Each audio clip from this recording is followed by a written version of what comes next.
Jadi saya ambil kesempatan ini untuk kita membahaskan satu hukum hakam fiqh, untuk nak mencerahkan kepada kita semua hukum tabir, tirai, langsir, pintu, sliding door, dinding, di surau. Adakah sah orang yang sembahyang di belakang tabir mengikut imam di surau? Okey. Pertama, kita kena tahu satu benda.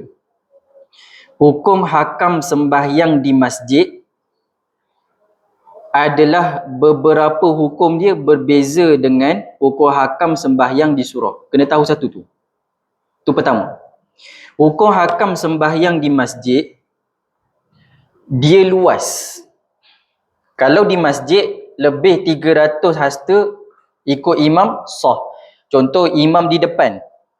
Alhamdulillah. Dia imam di depan dan saf tu hanya 2 saf je yang ikut imam. Di sini 2 saf penuh. Dia tu tak buat saf ketiga di belakang saf 2. Dia sembahyang seorang diri, dia sembahyang ikut imam tapi seorang-seorang di belakang kat pintu tu. Faham tak tu? Faham tak? Cuma jangan buat lah. Cuma kalau kata buat tu sah ke tak? Tu soalan. Sekarang ni 2 saf ikut imam. Dekat dengan imam, sah tak? Sah. Sekarang ni saf ketiga tak ada orang, saf keempat tak ada orang, 5, 6, 7 tak ada orang, saf ke-8 dia seorang tapi ikut imam kat depan. Sah ke tak tu? Faham tak? Maknanya jarak dia dengan makmum depan tu jauh. Tu. Sah tapi pelik. Okey. Kalau di masjid lebih 300 hasta. Hasta mana? Hujung jari sampai hujung siku. Tu namanya hasta. Kalau 3 hasta ukur lah. 300 hasta. Lebih 300 hasta. 300 hasta bersamaan berapa meter? 135 meter. Jadi kalau di dalam masjid lebih 300 hasta, yang ni lebih 135 meter sekalipun, sah mengikut imam. Dia imam kat sini 2 saf, masjid tu besar, dia 1 kilometer kat belakang ikut imam. Sah. Faham tak tu? Sah. Tapi makruh. Makruh dari sudut apa? Tidak dapat fadilat sembahyang berjemaah dari sudut saf. Dari sudut saf saja tak dapat. Rokok dapat fadilat sembahyang berjemaah. Tidak dapat. Yang lain dapat. Dari sudut saf je tak dapat. Faham tak tu? Jadi sah ke tak? Sah. Itu masjid. Sekalipun tirai tutup, sekalipun tabir tutup, sekalipun dia di dalam bilik, yang mana di dalam bilik itu, bilik kat belakang masih lagi dalam masjid, dalam ruangan tempat sembahyang masjid, bilik itu di situ. Faham tak tu? Jadi bilik tu dalam ruangan masjid, maka dalam bilik tu dikira masjid ke tak? Dikira masjid, maudhi'us solah, tempat sembahyang. Bilik itu tutuplah pintu sekalipun kunci, janji dia tahu pergerakan imam, sama ada melihat imam atau mendengar percakapan imam, mendengar takbir imam, mendengar imam berlafaz, sah sembahyang dalam bilik. Itu masjid. Kena faham situ dulu. Dia ada beberapa hukum ni masjid. Masjid surau berbeza. Kena tahu satu benda. Ada beberapa part masjid surau berbeza. Ada beberapa part sama. Okey. Baik, boleh faham setakat ni ya? Okey. Jadi kalau kita sembahyang di belakang dinding ataupun di sebalik sliding door ataupun di sebalik tingkap, jikalau sliding door dan tingkap itu masih lagi di dalam masjid, sah mengikut imam. Selesai masalah. Boleh kan? Sekalipun lebih 300 hasta. Ni semua ada rujukan di dalam kitab. Tu. Boleh kan? Tetapi di surau hukum dia beza. Di surau hukum dia beza. Tak apa, kita datangkan 2 pandangan. Jangan berkeras dalam bab ni. Jangan berkeras bab ni. Pejabat agama ikut pandangan kedua. Berdasarkan WhatsApp yang saya dapat tu, saya melihat pejabat agama Johor Bahru, Johor mengikut pandangan kedua. Okey. Tapi kita datangkan kedua-dua pandangan. Menunjuk kata ada orang kata tak sah pun betul, ada orang kata sah pun betul. Okey, pandangan pertama kata apa? Ni rujukan dalam kitab Tuhfatul Muhtaj bi Syarhi Minhaj. Wa in hala jidarun aw babun mughlaqun mana'a. Jikalau dinding atau pintu yang terpaku itu menghalangi, maka tertegah li'adamil ittisal, kerana tidak bersambung, wa kadzal babul mardud, begitu juga pintu yang tertutup, wa illam yughlaq khilafan lil imam, meskipun tidak sama sekali dipaku, dalam keadaan aku berbeza pendapat dengan Imam Haramain. Wasyibakun wasyubbaku fil asah, nah, dan tingkap menurut pandangan asah, pendapat yang asah, apa katanya, liman il awwalil musyahadah, kerana pintu yang tertutup itu menghalang penglihatan kepada imam. Wasani alistitraq, dan tingkap menghalang untuk berjalan kepada imam secara adat. Menunjuk kata apa? Kalau dia sembahyang belakang tabir yang tak nampak imam, ataupun satu, tak nampak imam, ataupun tak dengar imam, satu. Yang kedua, yang mana tabir itu menghalang dia berjalan sampai ke imam, maka pendapat yang asah di dalam mazhab Syafi'i, yakni pendapat yang muktamad di dalam mazhab Syafi'i, adalah tidak sah. Tidak sah. Sabar dulu. Ada pendapat kedua. Nanti habis sembahyang tak sah. Jadi kalau ikut pendapat pertama, tabir ni tutup tak sah. Sabar dulu. Sabar dulu. Ini kita nak bagi penerangan pada orang awam supaya jangan gaduh bab ni, sebab ada pandangan kedua. Yang mana dua-dua pandangan ni kuat belaka. Dalam kitab Takridatus Sadidah kata sampai dengan mana sah mengikut imam. Tapi dalam kitab Tuhfah, yang ni dikarang oleh Syekh Ibnu Hajar Al-Haytami, kata tidak sah. Lepas tu tengok pendapat dalam kitab lain pula, Nihayatul Muhtaj ila Syarhi Minhaj, jilid yang kedua, muka surat 205. Dia kata apa? Wa in hala jidarun la baba fihi aw babun mughlaqun man'u al-qudwata li'adamil ittisal, jikalau terhalang oleh dinding yang tiada pintu padanya. Dinding ni ada pintu tak? Pintu mana pintunya? Itu pula sana. Ini dinding ni. Tabir ni walaupun dia gerak tapi dia statik kan. Masa semayang dia statik. Dia bukan pintu, dia tabir. Dia pengganti pada dinding. Ada pintu tak? Tak ada. Tu tengok. Dia kata apa? Al-qudwata li adamil ittisal, yang tiada pintu padanya atau pintu yang dipaku pada maka tertegah mengikuti imam, kerana tidak bersambung, dengan makna tak sah. Itu pendapat muktamad di sisi mazhab Syafi'i. Tapi sabar. Habis kesian muslimat. Sudah. Sembahyang yang sebelum ni nak kena kodok macam mana ni? Sabar dulu. Jangan gaduh bab ni, jangan gaduh. Kalau tak tahu, sabar dulu. Tanya asatizah lah. Tu. Jadi kita datangkan kitab, senang. Baik. Tapi pendapat muktamad ini ada juga difatwakan oleh Syekh Ahmad Al-Fatani dalam kitab Fatawa Al-Fataniyah. Dia kata apa? Dan difahamkan, Syekh Ahmad Al-Fatani ni orang Melayu, maka kitab tu kitab Jawi. Dan difahamkan daripada ta'lil itu bahawa setabir yang diberikan dia akan hukum pintu yang dikatupkan itu tabir yang tebal yang menegahkan melihat. Maka jika adalah tabir dan kelambu, kelambu yang boleh kita selak atas kain tu lah. Tu. Itu jarang keduanya, jarang yang ni nipis. Jarang keduanya, yang ni tabir tu nipis ataupun kelambu tu nipis. Baik, tabir ni tebal ke nipis? Nipis. Dah. Sekarang ni nipis yang menyebabkan kita kalau kita selak tu boleh lalu ke imam. Tebal ke nipis? Tebal. Satu. Lepas tu tengok. Tu. Yang mana jap. Akan hukum pintu yang dikatakan itu tabir yang tebal yang menegahkan melihat. Maka jika adalah tabir dan kelambu itu jarang, keduanya jarang, dengan sekira-kira tiada menegah keduanya akan melihat, maka saya gira bahawa dijazamkan dengan sah mengikut, kerana tiada menegah keduanya akan lalu yang diadatkan. Baik, kalau tutup tabir ni boleh lalu tak secara adat? Tak boleh lalu. Jadi gini, kalau tabir tu nipis, dia nipis nampak depan dan dia tak kunci bawah. Mudah kata gitu. Dia tak kunci bawah. Senang cerita dia boleh selak ke atas. Dia nipis, tak tebal dan nampak depan dan dia tak kunci bawah. Maka sah mengikut imam menurut pandangan muktamad di dalam mazhab Syafi'i. Tu. Dah kalau ni tutup kena tak dengan pandangan muktamad? Tak kena. Tapi kena dengan pandangan kedua. Datang pula pandangan kedua. Jangan risau lah. Tengok pandangan kedua, kata Syekh Muhammad Romli rahimahullahu taala. Dia sebut dalam kitab Nihayatul Muhtaj, ila syarhi minhaj, jilid kedua, muka surat 205. Tengok dia kata pandangan kedua kata apa? Tengok. Wa muqabilul asah. Pandangan yang muqabil asah. Kata apa? La yamna'u li husulil ittisal min wajhi. Jadi pendapat muqabil asah kata apa? La yamna'u. Yang ni tidak tertegah mengikut imam. Tu. Li husulil ittisal min wajhi. Kerana terhasil bersambung melalui salah satu jalan. Sama ada melihat kepada imam atau boleh lalu kepadanya pada adat. Jadi tabir ni boleh pegang pandangan kedua. Mana? Kalau dia tutup sekalipun, boleh tak lalu secara adat? Tak boleh. Tapi boleh tak melihat? Boleh. Sah. Panjat? Oh, panjat tak boleh.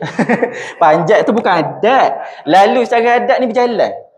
Faham tak? Jadi gini, kesimpulan dia gini. Kesimpulannya gini. Pendapat yang muktamad di sisi mazhab Syafi'i, kalau kata tabir gini tak sah. Tapi pendapat kedua pun pendapat yang kuat. Imam Syekh Muhammad Romli ambil. Dia letak dalam kitab Nihayatul Muhtaj. Dia kata apa tadi? Wa muqabilul asah la yamna'u li husul ittisal, tidak menghalang untuk sampai pada imam atas jalan mana? Melihat. Maka pendapat kedua kata kalau nampak imam atau makmum di belakang sah. Selesai masalah. Jadi terpulang, nak tutup pun boleh, nak buka pun boleh. Tapi kalau tanya mana yang lebih afdal, afdalnya buka. Kalau tanya mana yang lebih afdal, afdalnya buka. Sekali lagi, pendapat pertama kata tak sah, tapi pendapat kedua kata sah. Jadi nak tutup pun boleh, nak buka sedikit pun boleh. Tapi kalau tanya mana yang lebih afdal, afdalnya buka. Tapi itu hanya cerita keafdalan sahaja. Faham tak? Kalau kurang afdalnya tutup. Boleh ke tak? Boleh. Tutup je lah. Selesai masalah. Boleh kan? Maka saya ada cadangan. Terpulanglah nak buat kata nak. Ni cadangan ni kita ambil daripada pondok-pondok. Ataupun madrasah dan beberapa surau yang buat lah. Ni kalau nak buat, kalau tak nak buat tak apa. Dia buat tabir gini juga. Jalan gini. Tapi ada satu part antara tabir tu dia letak macam palang atas tu dan dia letak langsir yang nipis. Faham tak? Maknanya tabir ni mungkin buka sikit. Lepas tu situ dia letak langsir nipis. Mana? Dia tak tahu lah, dia welding satu kayu. Kayu tak welding paku lah. Dia paku kayu atas tu. Welding payah. Dia paku kayu atas tu, lepas tu dia letak langsir. Selesai masalah. Kalau nak ikut pandangan yang muktamad. Boleh? Kenapa ada orang ke? Pengalaman saya lah. Maksudnya yang tahun lalu kan merupakan dapat imam. Kenapa ada? Kenapa tak ada ruang bulan depan? Katalah dia kata dia tak ada orang ke kan? Ada laluan, ada passage lah. Apa tak? Kenapa kena buka lah sebenarnya tu? Kenapa kena buka gitu? Apa tujuannya? Kerana antara syarat sah mengikut imam adalah dia boleh lalu ke imam secara adat. Sebab benda ni ada dalam kitab Mukhtasar Muzani. Sayyidatina Aisyah sembahyang di rumah mengikut imam di masjid. Kan rumah Nabi sebelah masjid je. Faham tak? Jadi rumah Nabi tu dalam masjid ke tak? Zaman Nabi dalam masjid ke tak? Okey. Lepas tu Nabi tegur Sayyidatina Aisyah yang sembahyang mengikut imam hal keadaan tirai tertutup. Ada dalam kitab Mukhtasar Muzani. Tu kitab mazhab Syafi'i. Sebab itu di sini bila ada begitu maka ulama ada yang berbeza pandangan. Kalau ikut zaman Rasulullah sallallahu alaihi wasallam, orang yang sembahyang mengikut imam semuanya tak ada tabir. Melainkan muslimat. Maka muslimat ni pula dia jadi satu hukum pula. Muslimat ni hukum mana? Hukum muslimat ini adalah untuk menjaga fitnah.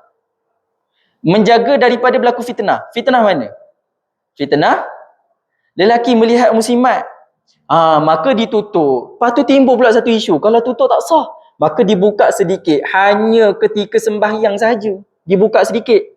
Orang zaman dulu buat gitu. Buka sedikit. Habis sembahyang tutup. Di pondok-pondok sejak dulu lagi, bila sembahyang, imam takbir Bilal iqamat, muslimat buka lansir. Hanya satu part je lah yang memuatkan seorang boleh lalu. Hanya satu part tu saja, buka lansir. Lepas tu semayang. Habis bagi salam, dah bagi salam. Yang duduk dekat tirai tu, tutup semula lansir. Pergilah di mana-mana pondok begitu. Di pondok Pasir Tumbuh, di pondok Sik Kedah. Nah, di mana-mana pondok begitu. Yang mana mesti ada laluan muslimat agar sampai ke imam. Supaya mengesahkan sembahyang muslimat. Tapi ada pandangan kedua yang kata tutup pun sah. Jadi sekarang ni atas masing-masing. Tu. Jadi sekarang ni macam gini. Ada orang dia pegang kata tak sah pun betul. Ada orang yang pegang kata sah pun betul. Jadi bila dua-dua betul, jawabnya apa? Berlapang dada. Berlapang dada.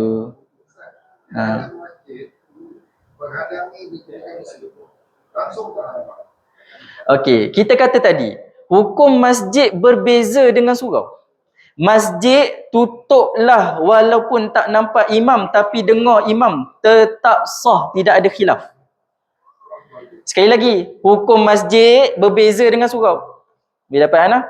Buka-buka kitab ada sebut ni. Tapi bab ni dibahas panjang. Tu. Istilah surau ni apa? Yang tadi dia kan itu surau kan? Kitab itu surau kan? Okey. Jadi gini. Hukum dia, hukum makmum mengikut imam, sembahyang makmum mengikut imam, salah satu syarat makmum mengikut imam adalah yang dibahaskan di satu masjid. Okey, jadi kelakuan makmum mengikut imam dia ada satu part ni. Okey. Syarat sah makmum mengikut imam ada berapa? Ini fardu ain ni. Syarat sah sembahyang ada berapa? 9. Syarat sah makmum mengikut imam ada berapa? 12. Salah satu syaratnya adalah makmum dan imam dalam satu tempat. Tempat itu pula terbahagi kepada 4, iaitu imam dan makmum di dalam masjid. Yang kedua, imam dalam masjid, makmum luar masjid. Yang ketiga, imam luar masjid, makmum dalam masjid. Pernah berlaku? Pernah jadi. Saya sembahyang kat Kelantan pernah berlaku. Yang keempat, imam dan makmum di luar masjid. Baik, surau ni masjid ke surau? Surau mana? Salah soalan tu. Surau ni masjid ke bukan masjid? Bukan masjid. Maka bila bukan masjid, jadilah hukum kelakuan makmum dan imam di luar masjid. Nak tu? Kalau imam dan makmum di dalam masjid, hukum dia lain. Imam dan makmum di luar masjid, hukum dia lain. Kita kena tahu tu, ni fardu ain. Pasal kita sembahyang berjemaah. Bila imam dan makmum di luar masjid, salah satunya surau, rumah, musalla, padang. Maka ada hukum dia. Salah satunya apa? Tidak dia mesti tahu pergerakan imam sama ada melihat atau mendengar. Itu satu. Syarat seterusnya pula mana? Iaitu tidak ada benda yang menghalang makmum, benda yang menghalang antara makmum dan imam. Itu ada dibahaskan. Yang benda tu ya dibahaskan. Surau, masjid, ataupun imam dalam masjid, makmum luar masjid. Itu hukum lain. Contoh mana? Contoh sembahyang Jumaat, masjid penuh, koridor pun penuh, ada makmum sembahyang di bawah tempat parking kereta. Perasan tak? Kan ada kan setengah kan? Orang yang sembahyang di parking kereta, hukum dia jadi lain dah. Sebab parking kereta tu masjid ke bukan? Bukan. Maka dia sembahyang dekat parking kereta tu, maka antara jemaah yang sembahyang di parking kereta dengan dalam masjid, pertama, tak boleh jauh daripada 300 hasta. Tak boleh lebih 300 hasta. Macam tadi. Yang kedua, tidak boleh ada sesuatu yang menghalang antara makmum dan jemaah di dalam masjid. Itu ada dibahaskan. Tu kena buka kitab pedoman. Kitab pedoman sembahyang berjemaah. Ada dibahaskan situ tu. Ni fardu ain lah. Tu. Kalau mazhab Syafi'i, bahasnya situ. Adapun mazhab Maliki, sah. Mazhab Syafi'i pun pendapat kedua kata ada sah. Jadi sekarang ni kita kena berlapang dadu. Ada pendapat kata sah. Sudahlah. Boleh ya nak? Ya saya.